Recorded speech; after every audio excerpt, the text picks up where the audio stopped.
فرماتا ہے کہ انا انزلناہ فی لیلۃ القدر، بے شک ہم نے اس قرآن کو شب قدر میں نازل کیا۔ وما ادراک ما لیلۃ القدر، اور آپ کو کیا معلوم کہ شب قدر کیا ہے؟ لیلۃ القدر خیر من الف شہر، شب قدر 1000 مہینوں سے بہتر ہے۔ تنزل الملائکۃ والروح فیہا باذن ربہم من کل امر، فرشتے اور روح اس میں اپنے رب کے اذن سے ہر حکم لے کر اترتے ہیں۔ سلام ہی حتی مطلع الفجر، وہ صبح روشن ہونے تک سلامتی کی رات۔ حضور نبی کریم صلی اللہ علیہ وآلہ وسلم نے ارشاد فرمایا، شب قدر کو جبرائیل امین فرشتوں کے جھرمٹ میں زمین پر اتر آتے ہیں۔ وہ ہر اس شخص کے لیے دعائیں مغفرت کرتے ہیں جو کھڑے بیٹھے کسی بھی حال میں اللہ رب ذوالجلال کو یاد کر رہا ہو۔ ہزاروں مہینوں سے افضل اس رات کے عطا کرنے کے پیچھے بھی ایک راز ہے۔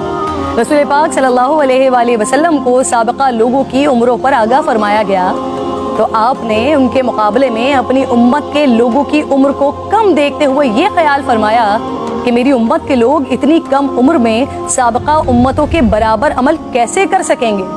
بس آپ صلی اللہ علیہ وآلہ وسلم کو لیلۃ القدر عطا فرما دی، جو 1000 مہینوں سے افضل رات ہے۔ لیکن وہ رات کون سی ہے؟ اس عظیم رات کو کہاں تلاش کیا جائے؟ اس پر رسالت مآب صلی اللہ علیہ وآلہ وسلم نے فرمایا، لیلۃ القدر کو رمضان کے آخری عشرے کی طاق راتوں میں تلاش کرو۔ اس رات کے مخفی رکھنے میں بھی حکمتیں ہیں ناظرین۔ اگر لیلۃ القدر کو مخفی نہ رکھا جاتا تو لوگ بس اسی رات کی عبادت پر اکتفا کر لیتے، اور اگر کسی انسان کی وہ رات عبادت سے رہ جاتی تو شاید اس صدمے کا ازالہ ممکن نہ ہوتا۔ ایک وجہ یہ بھی بتائی جاتی ہے کہ اللہ تعالیٰ کو بندوں کا رات کے اوقات میں جاگنا بے حد محبوب ہے، اس طرح بندے 5 طاق راتوں میں جاگ کر اپنے رب کو منا سکیں۔ اور ایک وجہ گناہگاروں پر شفقت بھی ہو سکتی ہے، کیونکہ اگر علم کے باوجود اس رات میں گناہ سرزد ہوتا تو اس سے لیلۃ القدر کی عظمت مجروح کرنے کا جرم بھی لازم آتا۔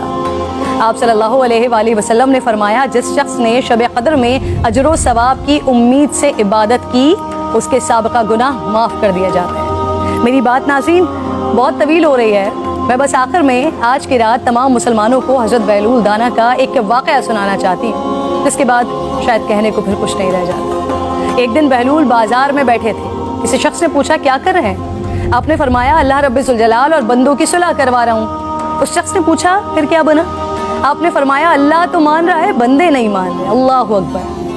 پھر کچھ عرصے بعد اسی شخص نے حضرت بہلول دانا کو قبرستان میں دیکھا تو پوچھا کیا کر رہے ہیں؟ بہلول نے فرمایا اللہ اور بندوں کی صلح کروا رہا ہوں۔ اس شخص نے پوچھا پھر کیا بنا؟ آپ نے فرمایا کہ بندے تو مان رہے ہیں لیکن آج اللہ نہیں مان رہا۔ آنکھ بند ہونے سے پہلے منا لیں اس رب کو۔ میری التجا ہے، میرے حق میں بھی دعا کیجیے۔